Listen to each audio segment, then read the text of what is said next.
I never thought that my forever would start back in 2011 in college when you were an irregular student, nasa isang sulok, never kong nakausap at narinig ang boses. While I was busy with schoolworks and officer duties, hindi tayo close, hindi tayo friends. Pero, crush mo pala ako. Ganda ko. I didn't know that God was already writing a story I didn't understand yet. At the time, I had a boyfriend. So life moved on and our story waited. Fast forward to 2021. I had just gone through a heartbreak. Trying to heal, trying to be okay.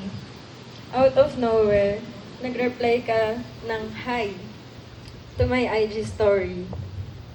After years of silence and zero communication, that one word felt simple, but it carried perfect timing. Buti na lang nireplyan kita. Almost every day we talk. No pressure, no expectations. Until one day, sabi mo kung pwede mo ba akong puntahan sa amin kasi may iaabot ka lang. Anong inabot mo? Lumpiang Shanghai. Sobrang unexpected. Pero dahil sa Shanghai, as someone whose love language is food, sabi ko, Lord, ito na yata. For almost 8 months, you courted me with consistency, respect, and assurance. After 10 years, you didn't rush me. You still waited. You waited while I healed. You waited while I learned how to trust again. On February 18, 2022, I said yes to you. But more than that, I prayed. Sabi ko, Lord, sana ito na. Since I came from toxic relationships, I was used to pain instead of peace. So, nung nagsisimula tayo, question ko lahat. Sabi ko, bakit parang mali? Bakit di tayo nag-aaway? Bakit sobrang at peace ko?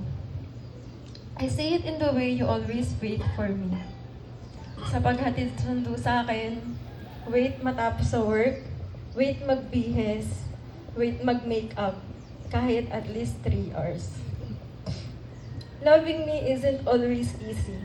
I know I can be difficult sometimes. Masungit, moody, laging galit. But you choose to love me patiently, even on the days I make it hard. You never rush and you never complain.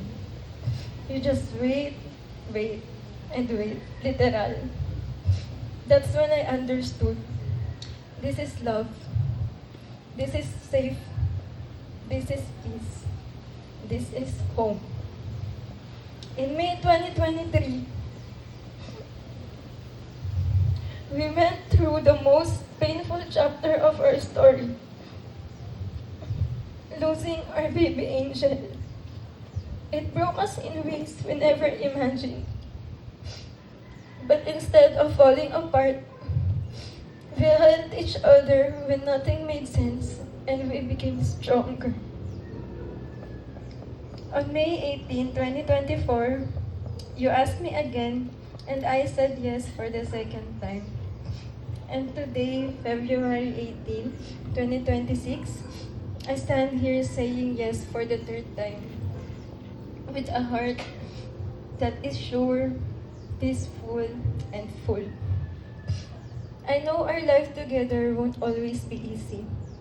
Hindi araw-araw masaya. There will be challenges, misunderstandings, and hard seasons. But one thing I promise you, I will always choose you. I promise to love you even when it's not convenient, and even when it's hard. To be your kakampi in every season. Your safe place, your home. I promise to grow with you, to laugh with you, and wait with you, just as you always have waited for me. And as we move forward, we continue to wait in faith, for our little answered prayer to come back to us. Trusting that God's time and plans are always perfect. Today I give you my third yes and all the yeses for the rest of our lives. I can't wait to build a home with you and spend forever with you. I love you, babe. Oh,